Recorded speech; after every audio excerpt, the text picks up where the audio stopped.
두뇌 기반 코칭 이론과 실제, 뇌를 춤추게 하라. 1. 두뇌 영역. 5. 편도체. 편도체는 대뇌 변형계에 속해 있으며 정서적 삶을 조절하는 데 깊은 연관성이 있다. 편도체란 무엇인가? 아몬드 같이 생긴 신경핵 집단인 편도체는 두 개로 구성되어 있습니다. 이는 내측 두엽에서 발견할 수 있으며 대뇌 변형계에 속해 있습니다. 편도체는 우리의 정서적 삶에 깊은 관련이 있습니다. 그런데 편도체는 두뇌 영역에서 다른 어떤 것보다 조금 논란이 많은 집단입니다.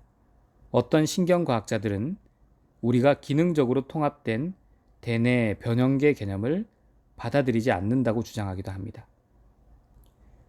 어쨌든 이러한 편도체, 아미그달라는 인지, 학습, 감정 조절과 같은 다양한 측면에 책임이 있습니다.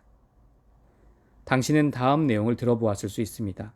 삼위일체 내 이론에 따르면 편도체를 포함하는 대뇌 변형계는 생존을 위해 필요한 투쟁 도피 반응을 관리하는 데 영향을 미칩니다. 진화론적으로 대뇌 변형계는 뇌간, 스템과 같은 구조를 포함하고 있는 파충류의 뇌보다는 새롭지만 피지를 포함하는 포유류의 뇌보다는 새롭지 않습니다. 대뇌 변형계는 의식적 또는 무의식적으로 수용될지 모르는 환경 자극에 반응합니다. 그것은 특히 두려움과 보상처럼 동기적으로 적절한 자극에 반응합니다.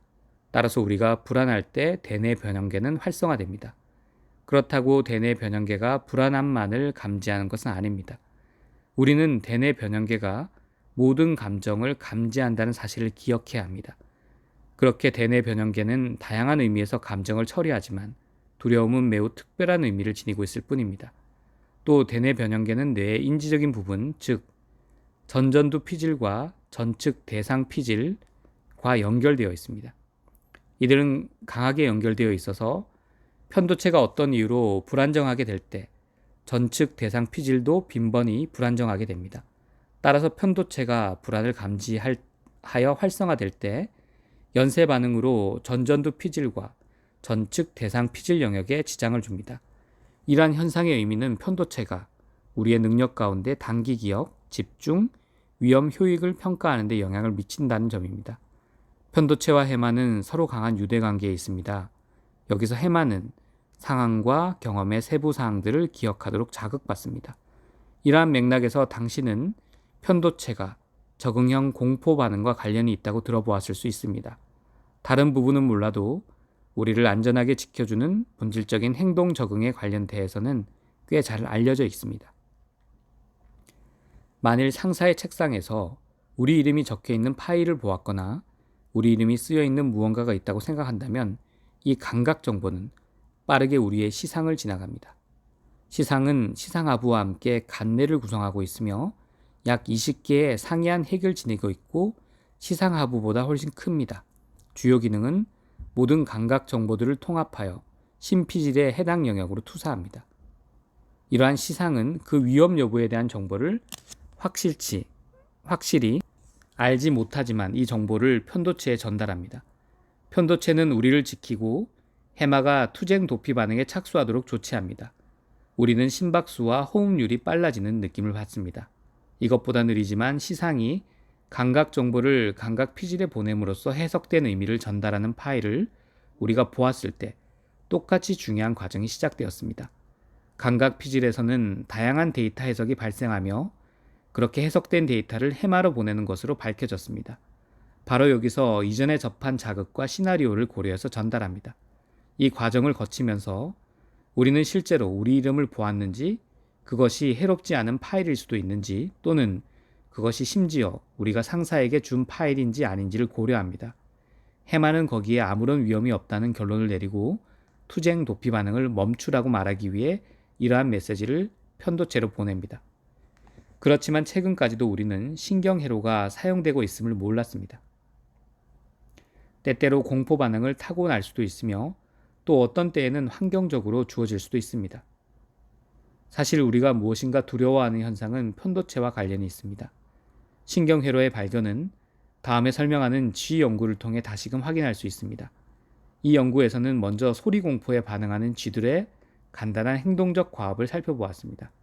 이러한 장치가 설치되자마자 쥐들에게 공포 반응이 관찰되었고, 연구자들은 이러한 반응에 고급 약물학과 각각의 신경세포 관찰이 가능한 광유전학적 기법을 사용했습니다.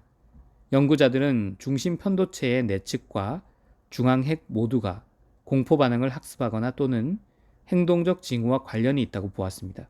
또 연구자들은 다양한 편도체 부분을 다루면서 두려움을 학습하고 두려워하는 행동에 책임이 있는 것처럼 보이는 부분을 확인할 수 있었습니다. 이 연구는 심지어 공포 반응 요소에 책임 있는 구조에서 신경세포를 발견할 수 있습니다. 이것의 관련성은 큽니다. 사람들은 자기를 쇠약하게 하는 공포 반응 때문에 고통받습니다. 불안장애나 외상 후 스트레스 장애와 같은 경우 많은 부분에서 우리에게 유용할 수 있습니다. 추후 이러한 신경회로의 선택적 조작이 어떻게 가장 효율적으로 성취될 수 있는지 연구가 필요합니다. 탐탁지 않은 공포 반응을 극복할 수 있게 돕는다고 주장하는 코칭 방법은 이러한 신경회로에 노력을 들일 필요가 있습니다. 코치들은 상호 연관된 우리의 경험이 두뇌를 어떻게 형성하는지 인식하는데 이는 매우 흥미롭습니다. 불안은 흔한 일이며 불안에서 오는 어느 정도의 스트레스는 건강을 위한 반응입니다. 잠깐 있는 불안은 오히려 우리의 삶의 문제를 처리하고 대응하도록 도와줍니다.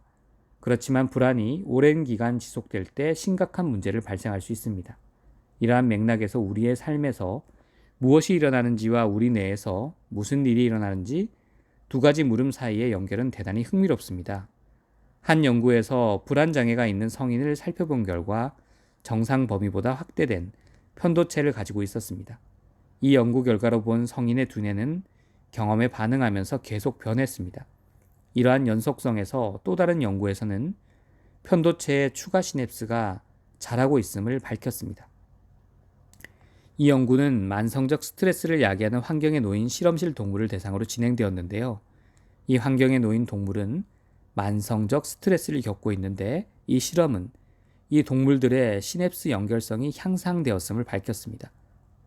또 하나의 연구는 불안으로 고통받는 아동들에게 중점을 두었습니다. 물론 이러한 특정 수준의 불안은 임상적 불안으로 고려되는 것보다 그 수준이 낮았습니다. 그런데도 이 연구는 기저측 편도체에서 4가지 기능적 심피질 체계가 영향받는다는 점을 발견했습니다. 이 체계는 지각 집중과 경계, 보상과 동기부여, 그리고 핵심적인 정서적 자극 발견과 정서적 반응 통제를 다루고 있으며 이는 모두 서로에게 영향을 받습니다. 이러한 현상은 7살부터 9살 사이의 아동에게서 나타납니다. 아동들의 두뇌 변화는 그들이 성장한 뒤 불안장애에 빠지게 할 가능성이 있습니다. 따라서 코치는 반드시 두뇌가 변할 수 있다는 사실에 집중해야 합니다. 지금까지 편도체는 인간의 풍부하고 다양한 사회적 삶 안에서 중요하다고 여겨졌습니다. 이전 연구에서는 거대한 사회적 공동체에서 사는 영장류가 더 큰 편도체를 가지고 있다고 생각했습니다. 2010년 연구에서도 편도체의 부피가 성인의 사회적 관계망의 크기 및 복잡성과 분명히 연관성이 있다고 밝혀졌습니다. 이는 남녀노소를 막론하고 사실이라고 간주되었습니다. 또 두뇌의 다른 구조들과는 아무런 연관성이 없다는 것도 밝혀졌습니다. 그렇지만 진화론의 관점에서 편도체가 복잡한 인간 삶에 맞게 부분적으로 진화했을 가능성이 있습니다. 이러한 사회적 뇌가설은 가장 인기 있는 이론 가운데 하나입니다. 다른 연구들과 마찬가지로 이는 우리로 하여금 편도체가 사회적 상호작용에 중요한 역할을 한다는 것을 믿게 합니다. 왜 코치에게 중요할까요? 편도체는 다음과 같은 중요한 역할을 합니다.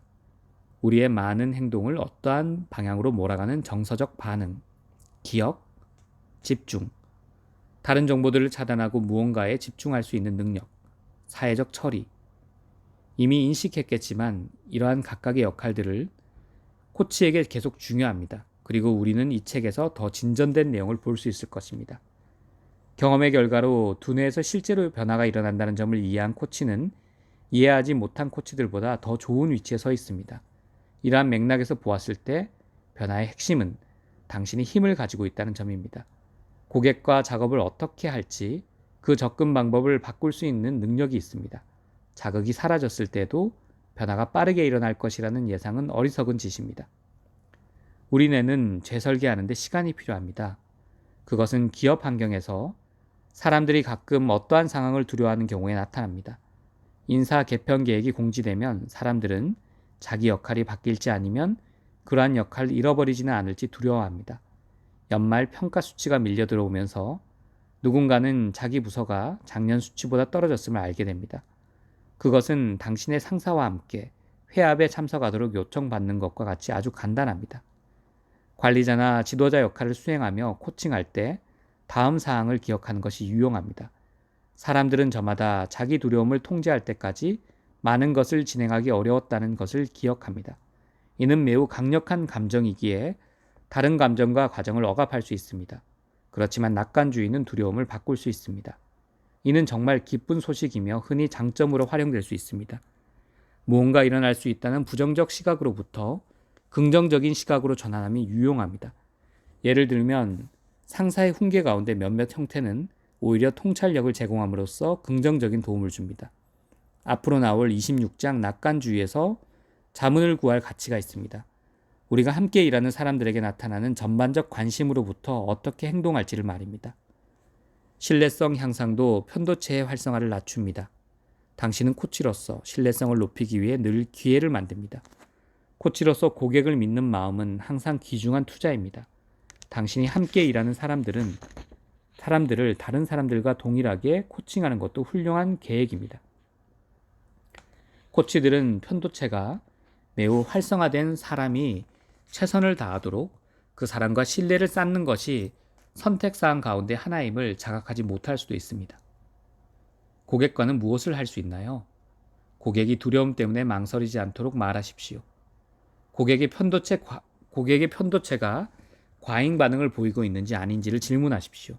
자주 이러한 질문을 함으로써 당신은 좀 더 낮은 상태의 공포 반응에서 대화를 시작할 수 있습니다.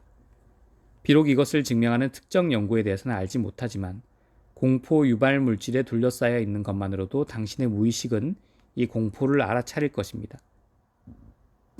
따라서 뉴스를 끄거나 신문을 읽지 않거나 또는 부정적인 사람을 피하는 등을 줄이는 방법을 실험하십시오. 문제를 해결하십시오. 물론 이 말은 당연히 코치에게 하는 말입니다. 당신 고객이 도전하는 것과 두렵다고 느끼는 것을 살펴볼 수 있게 돕는 것은 아주 중요합니다. 왜냐하면 이것이 고객 두뇌의 다른 영역이 효과적이고 효율적으로 일할 수 있도록 풀어주기 때문입니다. 당신 고객이 무의식에 있는 공포심이 유발될 때를 살펴보게 도와주십시오. 당신 고객이 불안할 때 큰 결정을 하지 않도록 도와주십시오. 고객이 불안하면 전체 그림을 보지 못할 수 있기 때문입니다. 당신 고객이 압박을 받으며 일할 때 두뇌 환경을 최상으로 만들지 못합니다. 이때는 대체 가능한 실험을 권장하십시오.